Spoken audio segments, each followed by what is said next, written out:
I read 10 books in the month of August, so let's talk about all of them. In no particular order, let's start with The Hero of Ages by Brenda Sanderson. This was the conclusion of the original Mistborn series, and so this was really fun. It was definitely better than the second book. I think I gave this one a 4.5 stars or 4 stars.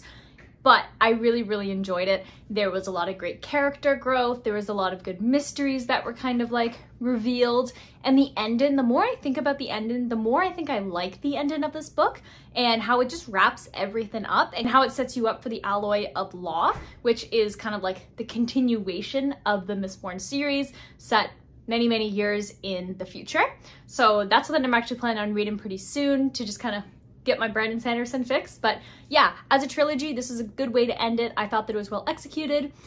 I think that I felt that it was a little bit long at times, but definitely a really good read. This book, Born of Blood and Ash by Jennifer Armentrout. I waited over a year for this book to come out, and I was devastated because it was supposed to come out in May.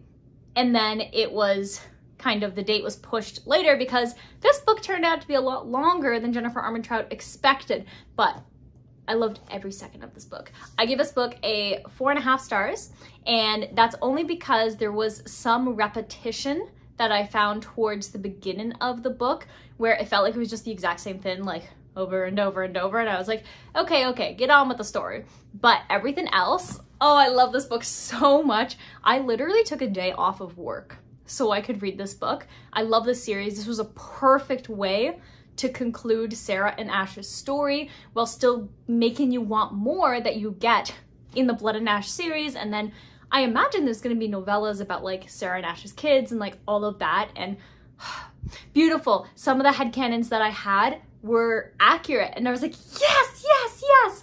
And then there are other things that just completely blew my mind.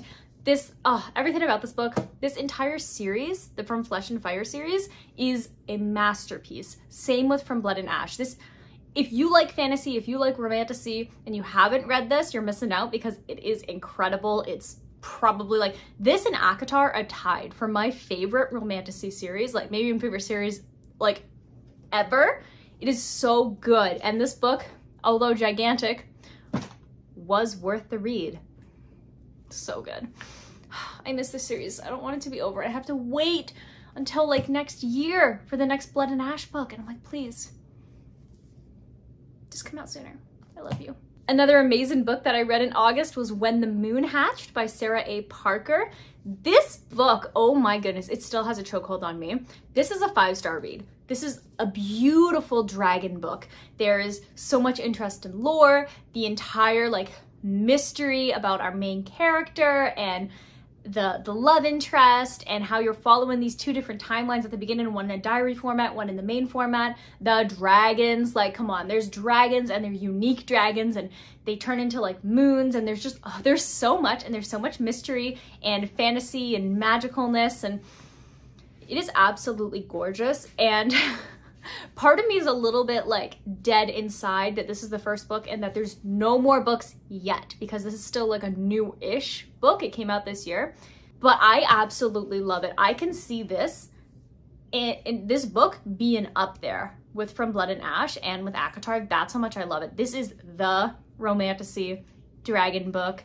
You got your like stubborn female main character. You have your really nice, tough looking, but secretly gentle male love interest. And it's just, it's beautifully written, it's gorgeous, and there's still so much mystery that you haven't figured out yet and all the foreshadowing that we're gonna learn as the series progresses. So this is another book that I just, if I could forget it and then read it again, I would. And that's also kind of a joke based on what happens in this book, but definitely read this book, please. Next up, we have Brave New World by Aldous Huxley. This is a classic book, and if you've been following me for a while, you'd know that my 2024 reading goal is to read more of the classics. I didn't end up making a video about this one just because I was so bored reading this book. My eyes were glazing over, and I was like, I do not want to finish this book. But I did, because like, I don't like to not read books, and it's a classic, and I was like, okay, but I heard so many good things about this book, and I understand from like, it's one of those books that when you finish it, you're like, oh, okay, yeah, interesting. Like there were some really important kind of like interesting, thought-provoking questions throughout, but reading it, not for me, my friends. It was, the way it was written was weird because it's not even like an old book, like not as old as most of the classics, you know? But it was written like it was an ancient book with that old-timey language that I just struggle so much with. And I'm just like, okay. And like, I had no idea what was going on. I didn't know who any of the main characters were until like, we're like halfway through. And yeah, I think it was just hard for me to get behind the writing style. Like, obviously there are moments of the book where it's like intentionally misogynistic and intentionally like racist and classist and all that. And that's always just like an ick, but it's not like it's not really fun to read. But the story itself, I just didn't care about. I couldn't get behind it. Like, it was really bizarre. I don't know. Maybe I didn't understand it. Maybe I'm not smart enough for this type of book. I don't know. But yeah, I ended up giving this 2 stars because it just was not it for me. Next up, I read books 7, 8, and 9 in the Shadow Realms series. There's 11 of these in total, so I've been going through these every couple of months. I read a couple of these books. And so this one is basically, well, these 3 focus on not even our main characters. These are side characters. So Oren and Saphira. And it's kind of like an enemies to lovers kind of story, which is absolutely fun. There's a close proximity that creates this kind of like forced relationship that they have to have, and they have to work together because they're basically like trapped together in this realm that there's no escape from, and people have been stuck here for like hundreds and hundreds of years. And so these 2 characters, Oren, who is very hard to deal with, he's very arrogant, he's very narcissistic, and Saphira, who is completely like exiled from her clan and really just any witch alive because she's half witch, half vampire, which is like super frowned upon because vampires and witches have this like long-standing history about being like mortal enemies and stuff. So witches don't want her, vampires don't want her.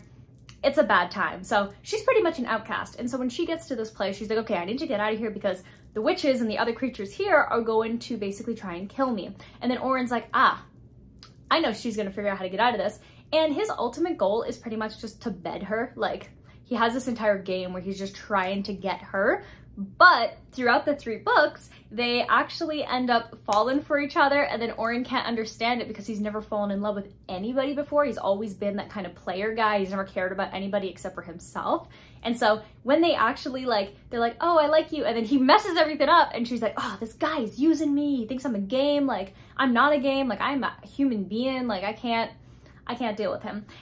And like, there's a lot of that. And so it's really interesting. There's a bunch of different characters and such great character growth with both of these characters, but especially Oren in particular. I ended up giving book 7 a total of 3 stars just because it was really slow for me.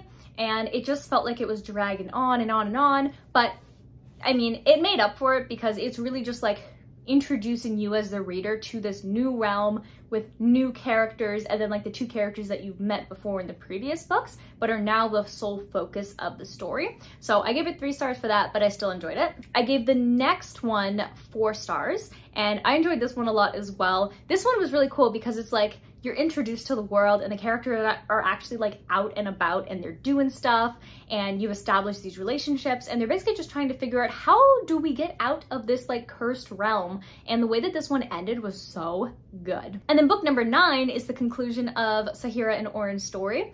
And I think I gave this one 4.5 stars. It was really good. The pacing was excellent. It was actually a lot bigger than the majority, than of any book in this entire like series.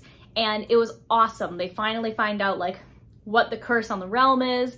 There are these characters introduced called the Golden Ones. There's a lot of like betrayal. There's a lot of secrets and really just like so much stuff. And then Oren's character growth in this one is so amazing that I think about it constantly. This was so good. And Shadow Realms is like that.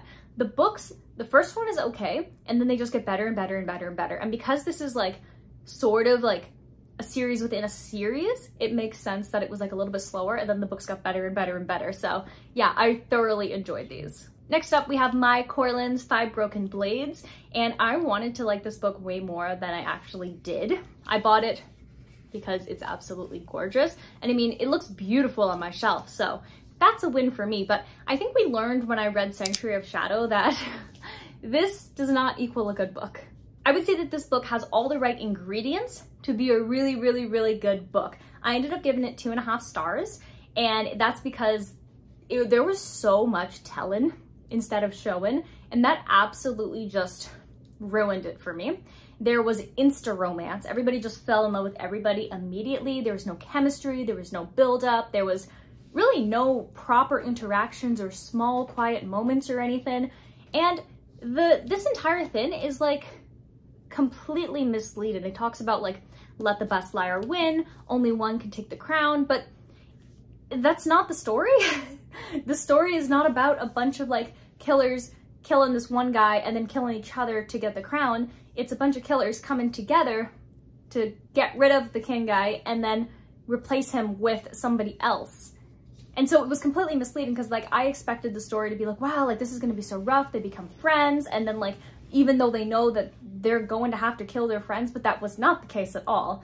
And so I was definitely disappointed with that. However, the book was still readable, even though it had like a bunch of faults, and I will pick up the second book just because I think there's a lot of like passion and there's a lot to it. There's all the right ingredients. I just don't think that the author is experienced enough yet to be able to properly articulate what she's aiming to do. And so I'm gonna give the second book my last kind of chance to see, and then if not, I'll wait a couple of years and maybe like 10 years, maybe less, and then pick up one of her books because I can definitely see the talent there and the drive and the motivation, and it's an interesting world and everything, but yeah, it fell very flat and the entire thing just wasn't what I was hoping it to be. Now, I don't have the physical book because I was too embarrassed to buy it, so I read it on my Kindle, but I ended up reading Unhinged, which is the most unhinged book that I've ever read in my life. I give it 0 stars. And it's basically this like 70-page book about a door that falls in love with a human. And then the human and the door get together when he's still a door, and then he becomes a human.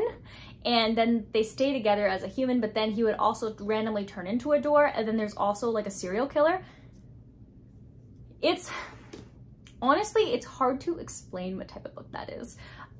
I read it just for the giggles and it was very, very strange and bizarre, but I definitely would like recommend it to people just to like read something that's completely like out of left field. You should read it, why not? It's only 70 pages. And last but certainly not least, we have Kat Tang's 5-Star Stranger. This book, I give this a 5-star. I love when I get multiple 5 stars in 1 month. This book blew my mind. Like, it was really short, it was very sweet, and it was super bittersweet and complex. It has like this really cheery, cutesy little cover, but it's not a cutesy little book at all. It is way more complex. It's like what Beach Read did to me, where you think that it's like gonna be this nice little slice of life story, but then it turns into this like really dark, depressing kind of story, and you're like, wow, that was amazing. That's what this book is.